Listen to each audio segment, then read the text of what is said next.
오늘도 말씀 안에 여러분 가정 가운데, 여러분 삶 가운데 주님의 은총이 가득하기를 소망합니다. 코로나19라는 그 몹쓸 균 때문에 인류가 쌓아놓는 규범과 제도가 해체되거나 재정립이 되었습니다. 다들 2년 동안 세월의 퇴적과 침식으로 그 마스크를 벗는 얼굴을 보는 게 얼마나 생소한지 모르겠습니다. 지금이야 얼굴의 근육들이 그 미세한 떨림을 볼 수 있도록 마스크를 벗고 있지만 코로나 기간 동안에 그 얼굴 근육을 만들어내는 그 다채로운 표정들을 얇은 마스크 뒤로 숨어버렸던 것이 참으로 아쉬웠던 것 같습니다. 근데 이때 저는 여기서도 좀 몇 개월 됐지만 한국에서 목회를 할 때 우리 성도들의 얼굴을 볼 수 없으니 성도들의 눈빛을 보는 것을 연습했습니다. 왜냐하면 성도들의 마음을 읽어야 하기 때문이었습니다. 은연중에 드러나는 그들의 기도 가운데, 그들의 눈물 가운데, 아픔 가운데 눈으로 말하는 그 얼굴들, 그리고 그 눈으로 내비치는 그 마음을 읽어내는 것이 저에게 큰 목회 일환이었습니다. 한 번은 병원에 갔었는데 병원에서 진료를 받으려고 대기하고 있었는데 그때 또 직업병이 나타났습니다. 마치 제가 셜록 홈즈처럼 다른 사람이 왜 이곳에 왔을까? 왜 저 사람 왼쪽 다리를 떨고 있을까? 왜 얼굴은 전쟁에 나가는 것처럼 장엄한 표정을 짓고 대기실에 있을까? 왜 굳은 눈빛으로만 기다리고 있을까? 아마도 그들은 차가운 눈빛으로 그들의 불안함을 지켜내고 싶었던 것 같습니다. 언제 터져나올지 모르는 그 슬픔과 두려움을 그 표정으로 멈추고 또 그 마음을 지켜내고 있지는 않았을까 생각을 해봤습니다. 그래서 언제부턴가 그 사람의 눈빛이 감정의 압축이라는 것을 알게 됐습니다. 그 눈빛 속에는 사람들의 기쁨도 그리고 슬픔도 그리고 수많은 감정들이 담아져 있기 때문입니다. 우리 예수님께서도 제자들과 이야기할 때 눈빛 교환을 했겠죠. 5장 1절을 시작할 때 무리를 바라보십니다. 무리를 보실 때에 그들과 눈빛 교환을 했을 테고 그리고 계속적으로 제자들과 말씀을 나눌 때에도 눈빛으로 이야기하고 또 입으로 말씀을 하게 됐습니다. 예수님은 따뜻한 마음과 그 따뜻한 말이 연소되어서 눈빛으로 이야기하고 있는데 그 제자들은 성공주의와 물질주의가 행복을 주는 것이라고 생각하고 기대하고 반짝거리는 눈빛으로 예수님을 바라보고 있었을 것입니다. 하지만 예수님은 애처로운 눈빛에 찬물을 끼얹는 말씀을 하십니다. 심령이 가난한 자에게는 복이 있다. 그들이 천국을 받을 것이기 때문이다. 그리고 애통함을 받는 자들은 위로를 받을 것이다. 그리고 온유한 자에게는 땅을 기업으로 받을 것이다.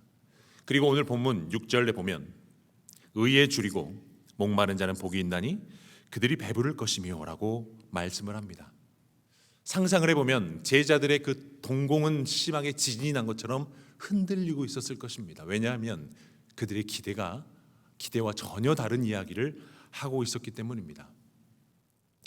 이스라엘은 지금도 물이 귀한 나라지만 그때 당시에는 더욱더 급수가 잘 되지 않았습니다. 그래서 당장 먹을 것, 당장 입을 것, 당장 마실 것이 풍족하지 않은 나라였기 때문에 굶주린다는 말은 흔한 말이었습니다. 그리고 요세푸스 역사가에 의하면 예루살렘이 멸망할 때에 얼마나 가난했던지 자식을 삶아 먹는 일들 그리고 가축의 똥을 구워 먹는 일도 있었습니다.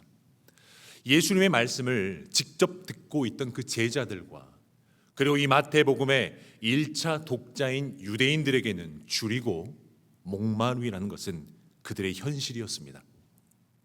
어쩌면 마태복음의 2차 혹은 3차 수신자 독자인 우리에게는 배고픔과 목마름은 먼 이야기가 아닐지 생각을 해봅니다.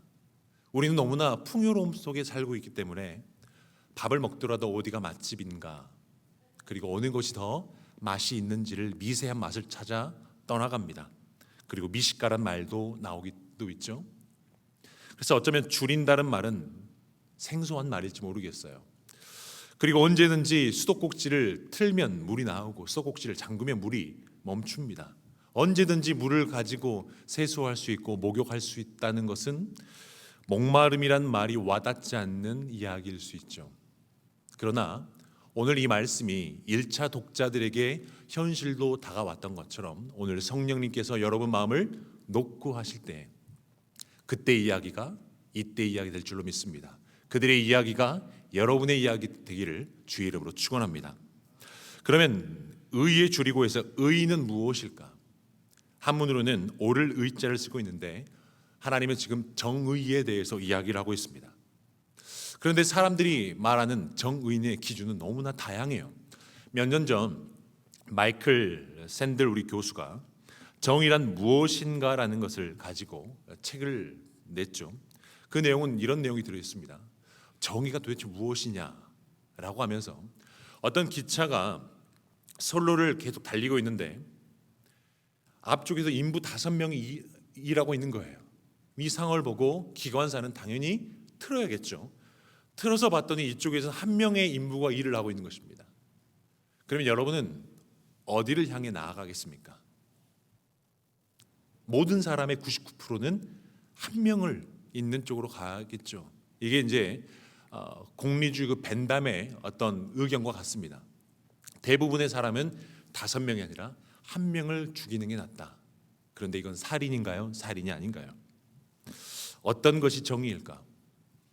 혹은 4명의 사람이 배가 타고 가다가 파선이 됐습니다. 근데 먹을 것이 없고 목마름 상황 가운데 있는데 그 중에서 가장 어린 청년이 목이 말라서 죽어가고 있는 것입니다. 그래서 나머지 3사람이 이야기하죠. 우리 청년이 죽어가니까 우리 저 청년을 잡아먹고 최대한 생명을 연명해 보자. 결국 그 청년을 잡아서 먹었습니다. 그러면서 그 선원의 3명은 구조되었고 살아났습니다. 그러면 이것은 살인죄가 적용이 되는 걸까요? 되지 않는 걸까요? 지금 3명의 영혼을 살려냈기 때문에 살인이 아니라고 하는 사람도 있고 어떤 사람은 그래도 죽으려면 같이 죽어야지요. 3명 혼자 살았다고 해서 이것은 살인이다. 어떤 사람의 가치관에 따라 살아온 과정에 따라서 어떤 것은 정의이고 어떤 것은 불의이기도 합니다. 우리나라에서 정의라고 외치는 그 구호들이 북한에 가면 반동이 되기도 하죠. 텍사스에서는 공화당이 정의가 될 수 있지만 캘리포니아에서는 불의가 될 수 있습니다.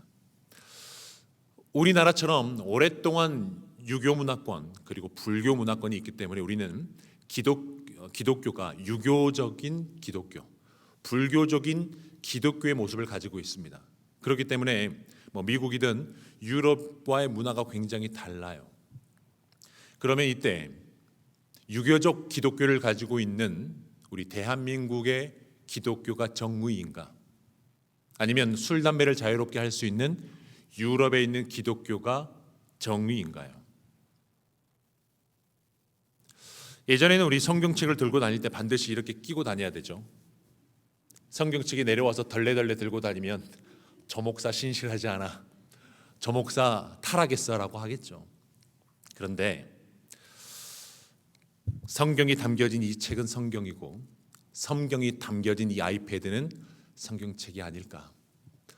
핸드폰에 담겨진 그 성경은 성경이 아니고 책에 기록되었지만 이것이 성경인가?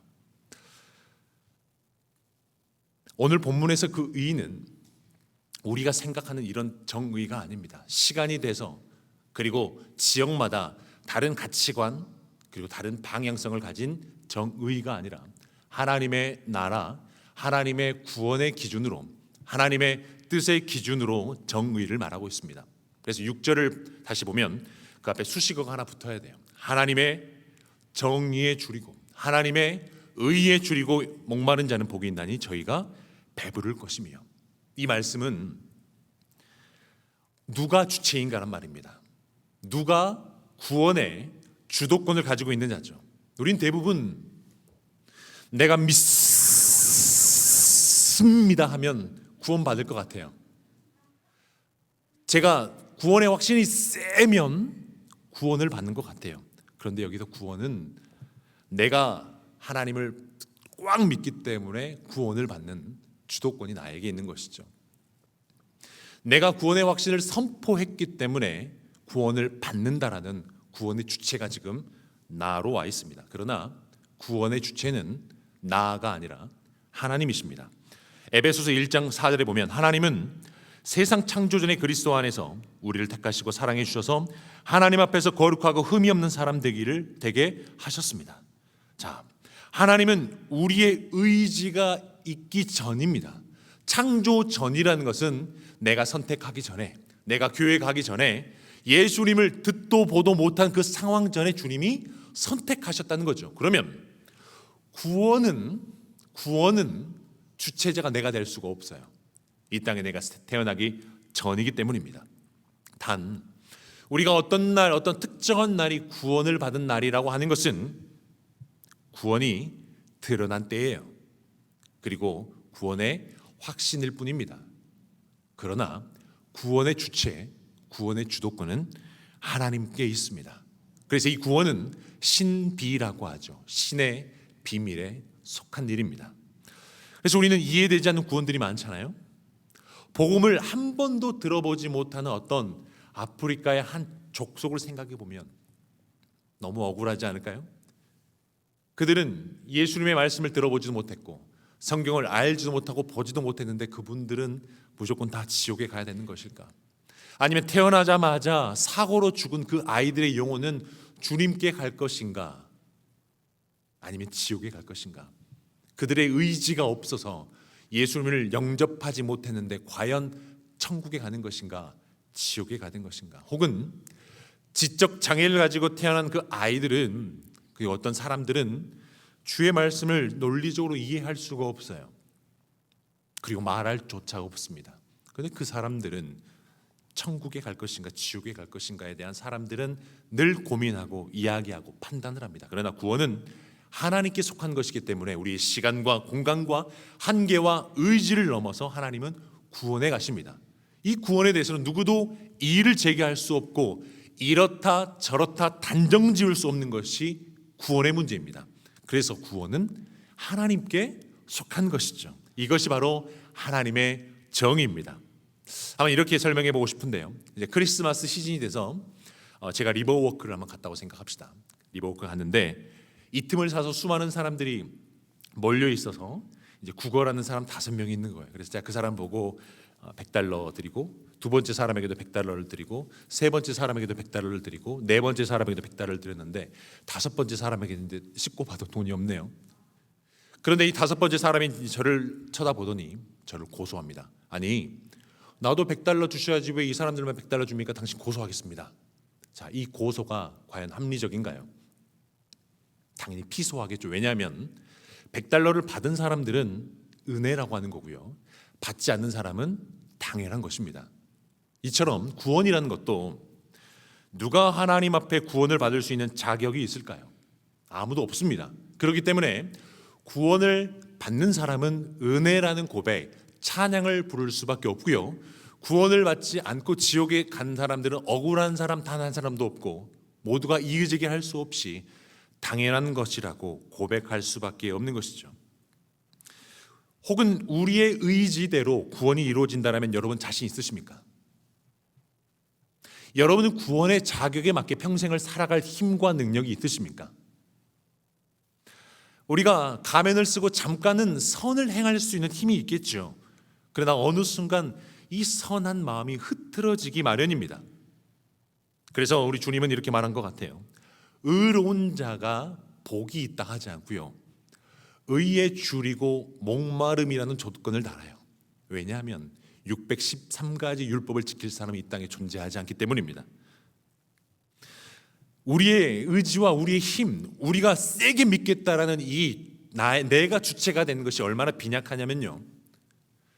여러분이 나이가 들어가면서 믿음이 더 견고해질 수 있으나 혹은 어떤 사람은 기억력이 점점 상실해져 가고 있고 어떤 사람은 치매가 있을 수도 있겠죠. 그때 의지가 약해지고 판단이 흐려지고 성경을 볼 수 있는 눈은 흐려지고 기도할 체력이 되지 않고 다리는 부실해져서 교회를 더 이상 나올 수 없는 상황이면 믿음이 잃어버리고 구원이 취소가 되는 것일까요? 늘 주체가 나이고 주도권이 나이기 때문에 지금은 괜찮아 보이지만 세월이 흘러가고 시간이 흘러가면서 안 된다는 것을 알게 돼요. 과연 우리의 구원이 우리가 하나님을 붙들고 있는 것이 더 강력한 것인가? 아니면 하나님이 나를 붙들고 있는 것이 더 강력한 것일까요? 당연히 하나님이 나를 붙들고 있는 것이 더 강력합니다. 그렇기 때문에 우리는 구원이라는 것은 불공정해 보이고 불공평해 보이지만 내가 하나님을 붙드는 게 아니라 하나님이 나를 붙들고 있는 것이 바로 하나님의 의입니다. 우리 자신을 묵상하더라도 여러분 마음 가운데는 죄에 대한 열망들이 많이 있습니다. 그런데 죄를 선택하는 순간 잃어버릴 것들이 너무너무 많아요. 그렇기 때문에 죄를 짓고 싶은 마음은 투성이지만 죄에 투신할 용기는 없습니다. 수많은 죄들이 우리 머릿속으로, 우리 마음속으로 밀물과 썰물처럼 오가고 있고 들숨과 날숨처럼 숨쉬고 있는 것이 우리 죄된 모습이죠. 어쩌면 선을 완벽하게 행할 수 있는 힘도 없고 그렇다고 죄를 지을 용기도 없는 정말 어중간하고 이러지도 못하고 저러지도 못한 상태가 우리의 모습이죠. 그런데 하나님은 이런 우리를 붙잡아 주시는 것, 그리고 우리를 붙들어 주신 것이 바로 하나님의 의인 줄로 믿습니다. 로마서 1장 17절은 이렇게 말합니다. 복음에는 하나님의 의가 나타나서 복음으로 믿음에 이르게 하나니 기록된 바 오직 의인은 믿음으로 말미암아 살리라 함과 같으니라. 복음에는 하나님의 의가 드러난다는 것은 불공정해 보이는 의, 하나님이 나를 붙들어 주신 의, 도무지 이해되지 않고 합리적이지 않는 하나님의 의를 말합니다. 그리고 믿음으로 믿음에 이른다는 것은 첫 번째는 주님의 의예요. 주님의 믿음입니다. 이 원어적인 것은 믿음으로도 해석이 되고요, 충성 혹은 신실함입니다. 우리 주님의 신실하신 그 삶과 충성을 통하여서, 그 믿음을 통하여서 우리에게 믿음에 이른다고 믿어지는 은혜가 있다는 거예요. 주님이 믿음이 선물로 주어지면 믿음으로 나에게 믿음이 시작된다는 것입니다. 그래서 하나님의 의는 하나님으로부터 시작하여서 우리 입술로 열매 맺는 것이죠. 자, 한번 이런 고민을 해봤습니다. 손대림 목사가 지금 여기 강단에서 지금 설교를 하고 있는데 참으로 송구스럽고 죄송스러운 부분이 있습니다. 왜냐하면 예전에 강대상을 보면 고동색으로 된 길다란 강대상이었죠. 그리고 목사님들의 얼굴이 이만큼밖에, 얼굴 이렇게 내밀고 설교하셨잖아요. 아니면 단에 이렇게 높은 곳 딱 올라가서 이렇게 설교하시기도 했었죠. 그곳은 아무나 올라갈 수가 없었습니다. 우리 권사님들이 일주일에 한 번씩 주일을 준비하기 위해서 걸레를 들고, 아주 깨끗한 걸레를 들고 밖으로 들어가고 감히 신발도 신고 못 올라왔던 때가 있어요. 그런데 저는 어릴 때 그 모습을 보고 아하, 저곳이 거룩한 곳이고 누구도 알지 못하는 곳이다. 저 뒤에서 도박을 하면 아무도 모르겠다 라고 해서 친구들을 불러, 얘들아 할 것 없지, 우리 강대상 뒤에서 짤짤이도 하고 카드도 하고 도박도 하자. 아무도 올라오지가 않아. 결국 들통나서 저 출교당했죠. 목사님께서 쫓아내셨고 전 집에 가서 뒤집어 쓰고 하루 종일 울고, 친구들은 저를 오라 나의 공고한 자로다 하면서 저를 위로하고, 참 강대상 뒤에서 도박을 하던 그놈이 강대상 위에서 설교하는 이놈입니다. 사실 하나님 앞에 설교할 자격이 누가 있을까? 혹은 누가 하나님 앞에 예배를 마땅히 드릴 수 있을까? 하나님이 이 시간에 여러분 앞에 떡하니 나와서 여러분을 지켜보고 있다라면 누가 당당하게 고개를 들고 하나님 앞에 예배를 드릴 수 있을까요? 저는 믿기를 하나님의 은은 기적이라고 믿습니다. 왜냐하면 이해되지 않는 하나님의 사랑이기 때문입니다. 신이 인간으로 내려왔다는 것은 기가 막힌 사건이죠. 우리의 정의로 도무지 공정할 수가 없습니다. 우리의 의지로 도대체 다가갈 수가 없습니다.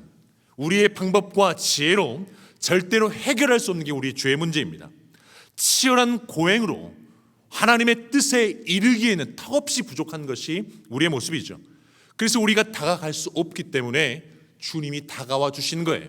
우리가 주님을 붙들 힘이 없기 때문에 주님이 우리를 붙들어 주신 것이 바로 기적이고 하나님의 은혜이며 이것이 하나님의 의입니다. 빌립보서에 보면 그는 근본 하나님의 본체시나 하나님과 동등됨을 취할 것으로 여기지 아니한다고 말씀합니다. 여기서 근본 본체라는 것은 정수다, 핵심이란 말이죠. 완전히 그 예수님은 하나님과 동등한 지위를 가지고 있고 동등하신 하나님이라는 것을 말하고 있는 것입니다. 그런데 그 동등한 지위를 가지신 분이 그 지위를 움켜잡지 않고 그 지위를 주장하지 않습니다. 그리고 영광스러운 하나님의 자리에서 인간의 비의 자리까지 긴 사다리를 놓고 내려오십니다. 가장 위대한 곳에서 가장 비천한 곳으로 늦가을의 낙엽처럼 바스라지도록 깨져버리십니다. 자기를 비우시고 종의 형체를 가지시고 사람과 같이 되어서 십자가에서 그 본체이신 예수님이 시체가 되어집니다. 그리고 7절까지 연결해보면 자기를 비운다는 표현을 쓰죠. 비운다는 것은 남김없이 다 쏟아낸다는 의미입니다. 만왕의 왕께서 남김없이 다 버리고 인간 쓰레기처럼 바닥으로 내려오신 거죠. 재판장에서 어리석은 인간들은 건방진 발로 예수님의 목을 짓누르고 승리감에 젖어서 하늘의 별을 지으신 그분을 향하여서 주먹질을 하고 침을 내뱉습니다. 주님이 이때 탁월한 능력을 행하실 수도 있지만 오히려 자신의 손을 내밀어서 오만한 그들의 손에 붙들려서 손과 발에 녹슨 대못을 박히십니다. 그리고 죄인들을 위해서 모든 것을 다 쏟아내시고 피를 흘리시고 땀을 다 쏟아내신 것, 이것이 바로 하나님의 의입니다. 그런데 우리는 어떻습니까? 그 하나님의 사랑을 수없이 거부하고 무관심했고 너무 무례했고 모욕했습니다. 그런 우리를 우리 주님은 계속 붙들고 있는 거예요. 계속 우리를 추적해 오시는 것입니다. 우리 인생의 뒤안길까지 찾아오셔서 우리를 설득하시고 권면하시고 우리의 마음에 녹화하시고 그러면서 우리를 다시 붙들어 주셔서 성령으로 인쳐 주시고 거듭나게 하셔서 새로운 생명으로 하나님의 의로운 자녀로 인쳐 주신 것이 바로 하나님의 의인 줄로 믿습니다. 우리 주님의 마음 어떠셨을까? 거절당하였고 짝사랑만 하고 살아왔지만 어느새 이제 나의 자녀가 됐었을 때 우리 주님은 기뻐 춤을 췄을 것 같아요. 마치 10개월 동안 아이를 품고 있다가 아이가 태어나고 아이가 점점 자라면서 옹알이를 하고 방긋 웃었을 때 이 모습을 보며 부모는 세상을 다 얻은 것 같은 그 마음, 이 아이가 돌이 돼가면서 서툰 걸음걸이로 한 걸음 두 걸음 걸어갈 때 이 아이를 보며 자지러지는 그 할아버지 할머니의 그 마음, 우리 존재 자체로 기뻐하고 그리고 그 아이가 자라는 것을 보며 소중하게 여기고 행복해하는 것이 하나님 아버지의 마음이 아닐까요? 그 하나님의 의, 하나님의 마음을 알게 되면 당연히 우리는 우리의 삶의 패턴이 이제는 하나님의 패턴으로 바뀌기 시작합니다. 마치 천동설에서 지동설로 바뀐 것처럼 나 중심에서 하나님의 중심으로 바뀌게 되죠.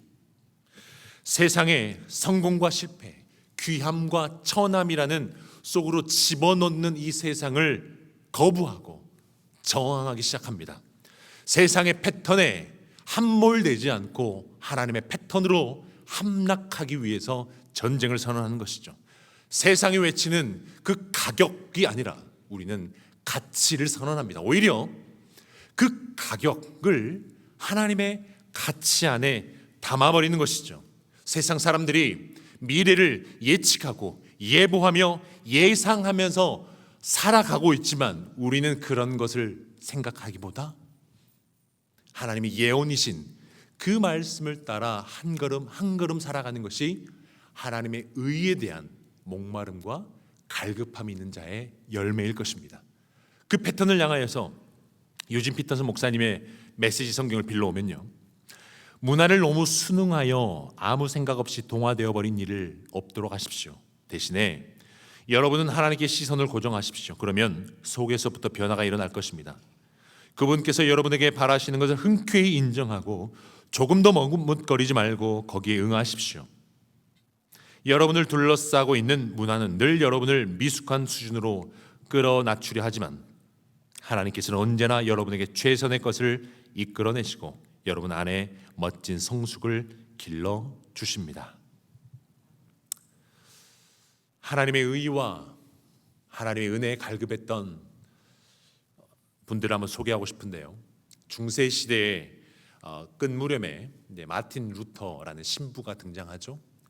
그 마틴 루터 신부는 카톨릭의 잘못된 점을 가지고 95개의 조항을 가지고 비텐베르크 성당 앞에 이제 떡하니 붙여놓죠. 그러면서 그 이후에 한 2달 정도 이후에 이제 많은 사람들과 종교개혁이 점점 이루어져서 우리 1517년 10월 31일을 좀 기념주일로 지키고 있습니다. 그런데 그 마틴 루터가 종교개혁을 일으키기 전 약 200년 전부터 이미 종교개혁은 꿈틀대고 있었습니다. 대표적으로 존 위클리프라는 영국 신학자가 있었는데요. 약 150년 전에 이 사람의 사명은 라틴어 성경을 영어로 번역하는 것이었습니다. 그 당시에는 감히 하나님의 말씀을 라틴어로 가만히 둬야지, 원어 그대로 히브리 헬라어로 그대로 둬야 되는데 이것을 영어로 번역한다는 것은 엄청난 신성 모독과 같았습니다. 그러나 위클리프는 생각이 달랐죠. 모든 사람들이 모국어로 성경을 읽을 수 있는 권리를 돌려주고 싶었던 거예요. 성직자들만 의존해서 말씀을 듣는 것이 옳지 않다. 모든 사람이 성경을 해석하고 읽어낼 수 있어야 된다라고 생각했습니다. 그래서 성직자들이 가지고 있는 성경이라는 그 기득권을 다 풀어헤쳐야 된다. 그래서 위클리프는 성경 해석의 민주화를 열어갑니다. 그래서 성경 해석의 권리를 성도들에게 넘기기 위해서 영어로 성경을 번역해야 된다. 그래서 틴테일 성경 같은 것들이 나오게 되죠. 그 이후에. 그래서 그 성경은 번역된 그 영어로 된 성경들은 이제 우리나라 그 군사 정권 때처럼 불온서적 금서와 같았습니다.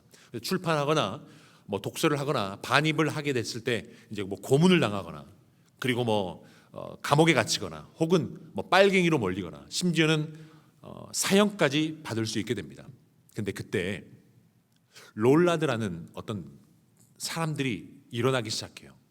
이 사람들은 하나님의 말씀을 번역을 하는 것을 숨겨오지만 결국 걸려서 막 불태워버리고 없어져 버리니까 이 성경을 통째로 외워버립니다. 이제 당신은 창세기를 외우십시오. 당신은 출애굽기를 외우십니다. 당신은 마태복음이고 당신은 요한복음이고 당신은 빌립보서며 당신은 요한계시록입니다라는 것을 롤라드들이 그 말씀을 다 외워서 각 지역으로 흩어집니다. 그 사람이 성경이 된 사람들이죠. 그 사람들에 대한 영상이 잠깐 있는데 더 북이라는 우리 한국에서 기독교 뮤지컬인데 우리 잠깐 그 참고 영상을 함께 보도록 하겠습니다. 성경이 되는 겁니다. 성경이 된다고요? 네. 좋은 생각이에요. 빨리 가서 형제들에게 전해야겠어요. 복음을 밝히는 생명의 빛. 여러분, 이것은 요한복음에 기록된 살아계신 하나님의 말씀입니다. 너희가 성경에서 영생을 얻는 줄 생각하고 성경을 연구하거니와 이 성경이 곧 내게 대하여 증언하는 것이니라. 그러나 너희가 영생을 얻기 위하여 내게 오기를 원하지 아니하는도다. 이 책에 기록된 생명의 빛. 내가 복음을 부끄러워하지 아니하노니 이 복음은 모든 믿는 자들에게 구원을 주시는 하나님의 능력이 됨이라. 복음에는 하나님의 의가 나타나서 믿음으로 믿음에 이르게 하나니 기록된 바 오직 의는 믿음으로 말미암아 살리라 함과 같으니라. 순교자들을 불태운 불길이 등불되어 교회를 밝히니 교회여 일어나라. 이것은 로마서에 기록된 말씀입니다. 이것을 전하는 말이 아닙니다.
자신의 생명을 내걸고 자신이 성경이 되어져서 전국 각지로 흩어져 성경을 그 입으로 들려주게 됩니다. 왜냐하면 그들은 하나님의 의를 사모하는 마음에 갈급했기 때문입니다. 시편 41편 1절을 보면 사슴이 시냇물 찾기에 갈급함 같이 내 영혼이 주를 찾기에 갈급하느니라. 여기서 그 갈급하단 말은 살려고 버럭버럭 바락바락 소리를 지르는 목마름입니다. 사슴은 평상시에는 점잖은 동물이죠. 근데 목이 마르거나 그리고 배고팠을 때 온갖 몸부림을 치면서 소리를 지릅니다. 죽을 것 같은 소리를 지르고 살기 위해서 대안이 없기 때문에 소리를 지르는 것이 사슴이죠. 사슴이 시냇물을 찾기에 갈급한다는 것은 비명소리이고 살기 위한 어떤 바락바락 소리인 것입니다. 이 마음은 어떤 마음일까? 얼마 전에 텍사스 우발대에 있는 롭 초등학교에서 우리 총기 난사 사건이 있었습니다. 19명의 어린이가 그리고 3명의 어른이 사망한 사건인데 자녀를 키우는 부모들 입장에서는 그 어린 아이들이 총에 맞아 생명을 잃었다는 것은 상상조차 하기 어렵고 어떤 말로도 표현할 수 없습니다. 바이든 대통령이 대국민 담화에서 그래서 이렇게 말하죠. 자녀를 잃은 것은 내 영혼의 한 조각을 빼앗기는 것 같습니다. 사실 바이든 대통령도 자녀를 잃었었죠. 13개월 딸을 교통사고로 잃었고 2015년도에도 우리 장남이 뇌암으로 먼저 세상을 떠났습니다. 자녀를 다시 볼 수 없고 침대에서 다시 껴안을 수 없는 그 아픔.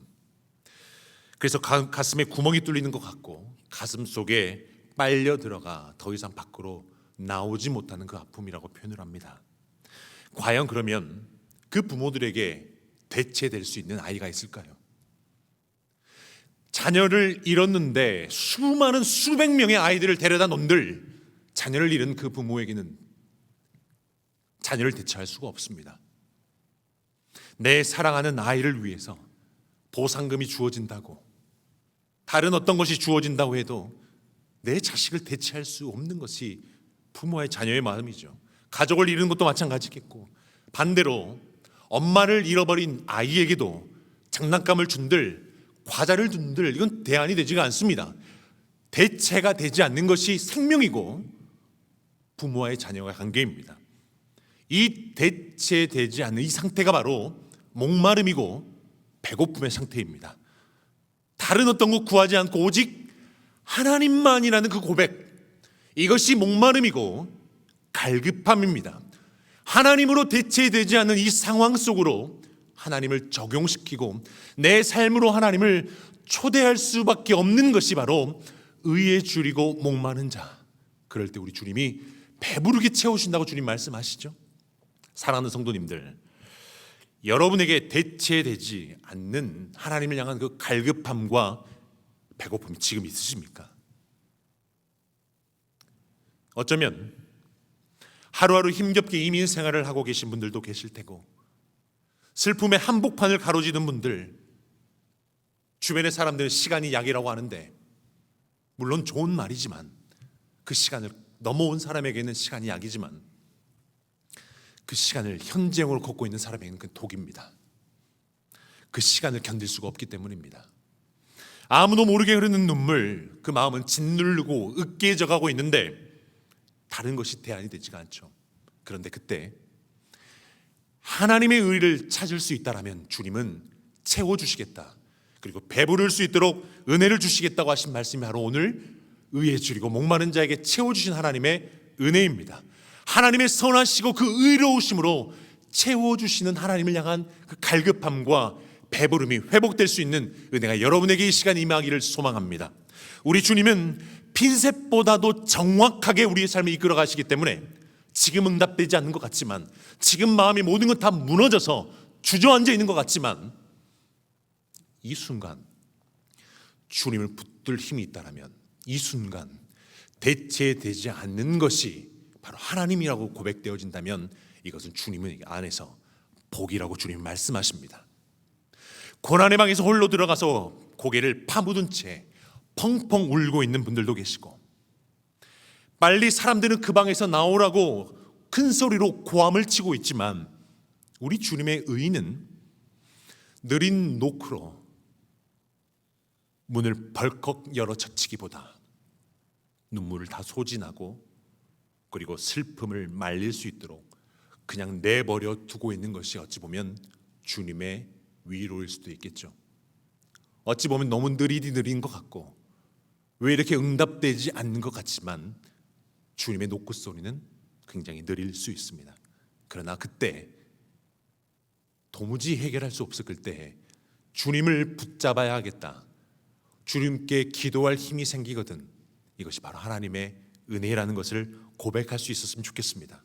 왜냐하면 우리 주님은 광야를 걷고 있는 이들 이스라엘에게 주님은 아들을 아는 것 같이 안아주실 것이요 눈동자같이 지키신다고 말씀하신 분이 바로 하나님이시기 때문입니다.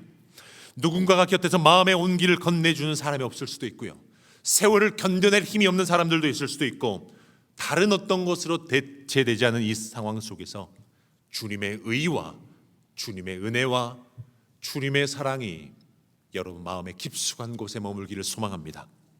사랑하는 성도 여러분, 오늘 이 시간 여러분의 다른 은혜 구하지 않고 다른 무엇과도 바꿀 수 없는 그 은혜가 회복될 수 있는 이 시간 되기를 주의 이름으로 축원합니다.